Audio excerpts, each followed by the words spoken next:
7 নম্বরে যে জিনিসটি শিক্ষা দিতে হবে সেটা হলো সুশিক্ষায় শিক্ষিত করা। সন্তানকে ভালো শিক্ষা দিতে হবে, সুশিক্ষা দিতে হবে, যেন আমার সন্তানটা সুশিক্ষায় শিক্ষিত হয়, আদর্শবান সন্তান হয়। সুশিক্ষার ভিতরে প্রধান শিক্ষা হচ্ছে আল্লাহ তাআলার তাওহীদের শিক্ষা দেওয়া, আল্লাহ তাআলার একত্ববাদের শিক্ষা দেওয়া।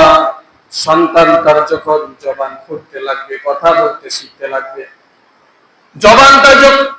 সন্তানটা যখন মুখ নাড়াচাড়া করতে লাগবে, দেখতে পাবেন কথা বলার চেষ্টা করবে, মুখ নাড়াবে, কেন জানি আব্বা বলতে চাইতেছে, কেন জানি মা বলতে চাইতেছে, কেন জানি বুবু বলতে চাইতেছে, কেন জানি দাদা দাদি এগুলো বলতে শিখবে।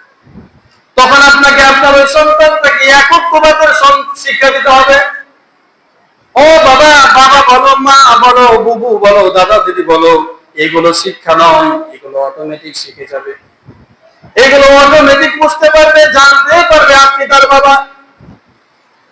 আপনি যখন তার জ্ঞান হবে, জানতে পারবে আপনি তার মা, নিজে নিজে সে বুঝতে পারবে এটা আমার দাদা, এটা আমার দাদি। কিন্তু সর্বপ্রথম তাকে যে শিক্ষাটা দিতে হবে সেটা হতো তাওহীদের শিক্ষা দেওয়া, একত্ববাদের শিক্ষা দেওয়া। আল্লাহ তাআলা যখন তার জবান ফুটতে লাগবে তখন তাকে শিক্ষা দিতে হবে, বাবা আল্লাহ বলো, আল্লাহ বলো, সুবহানাল্লাহ বলো, আলহামদুলিল্লাহ বলো, লা ইলাহা ইল্লাল্লাহ বলো, এগুলো তাকে শিক্ষা দিতে হবে।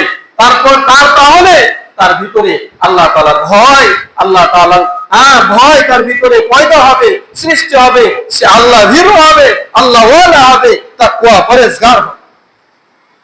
আপনি তা না করে তাকে আজুবাজু কি শিক্ষা দিচ্ছেন?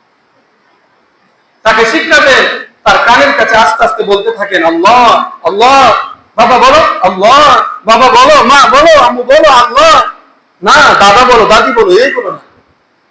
তাকে কালিমা শিক্ষা দেন। যখন ভালোভাবে কথা বলতে শিখবে তখন তাকে কালিমা মুখস্থ করান, তাকে কালিমার মানেটা বলে বলে বুঝান, অর্থটা তাকে বলেন আল্লাহ তাআলা এক। তাকে শিক্ষা দেন।